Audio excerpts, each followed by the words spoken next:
A small favor and a perfectly petty payback. I used to work at a small pizza shop, the kind of place where the shifts felt longer than they were, the ovens were always too hot, and the drama came free with every paycheck.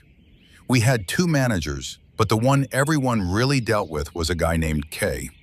Kay was one of those people who tried really hard to come off as the cool boss. He joked around, acted friendly, and made it seem like he had your back. At least that's what I thought at first.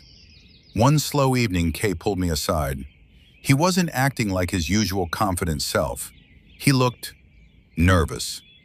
"Hey man," he said quietly, glancing around to make sure no one else was listening. "I need a favor." I shrugged. "Sure, what's up?" He leaned in a bit closer. "If my wife ever comes in here and asks about some DVDs, you gotta say they're yours." I blinked. "DVDs?" "Yeah," he said quickly. "Just don't ask questions. Just say they're yours." I didn't need a full explanation to understand what kind of DVDs he was talking about. Still, I didn't really care. It wasn't my business, and honestly, it didn't seem like a big deal. We worked together after all. Helping each other out was part of the job. Or at least, that's how I saw it. So I nodded. "All right, if she asks, they're mine." Kay's face immediately relaxed, like I had just lifted a huge weight off his shoulders. "Thanks, man. I owe you one," he said, patting me on the back. That sentence stuck with me. I owe you one. A few days later, I found myself needing a small favor. There was a girl I had been talking to. Nothing serious yet, but we were getting along well. She had come by the shop, and we were chatting between orders. I just wanted a little more time to sit and talk comfortably. At our shop, we had this rule about drink sizes and how long customers could hang around. It wasn't strictly enforced most of the time, especially by Kay, who bent the rules whenever it suited him.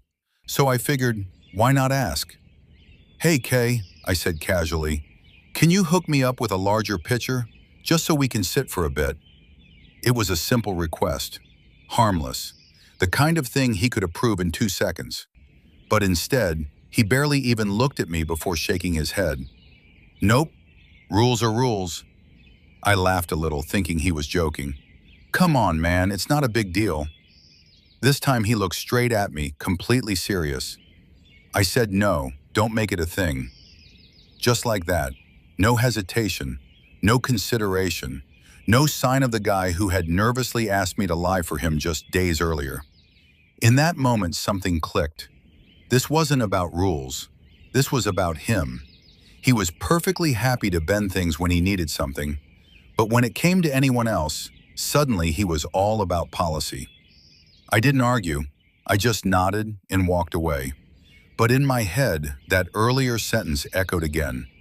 I owe you one. Apparently, that didn't go both ways. A week or so passed, and I honestly didn't think much about it. Work went on as usual. Orders, shifts, small talk, nothing out of the ordinary. Until one day, the opportunity practically walked in through the front door. Kay's wife showed up. I recognized her immediately from pictures he had shown around. She was polite, friendly, and completely unaware of the little secret her husband had tried so hard to hide. She came up to the counter, and we started chatting casually while she waited. It was all normal at first, small talk, nothing unusual. And then, without forcing it, the moment presented itself. I smiled and said, almost offhandedly, "You know, my girlfriend doesn't really mind that kind of stuff." She looked a bit confused. "What do you mean?" I kept my tone light, like it wasn't a big deal at all. "Oh, I just mean those DVDs you asked about before," I said. "It's not really an issue for us." Her expression shifted instantly. "Those DVDs weren't yours?" And right there I had a choice. I could have kept covering for Kay. I could have smiled, brushed it off, and honored the favor I had agreed to. But then I remembered his cold expression, his quick refusal. Rules are rules. So I gave a small shrug and said, "No, they're actually Kay's." There was a brief silence. The kind of silence where you can almost hear everything falling apart. Her face changed, not dramatically, but enough to tell me she understood exactly what that meant. She didn't say much after that, just nodded slowly, thanked me, and left. I didn't see Kay for the rest of that day, but I heard about what happened afterward. Let's just say, things didn't go well for him. His secret was out. His carefully built image at home took a hit, and from what I was told, his entire collection didn't survive the fallout. The takeaway: it wasn't a grand revenge.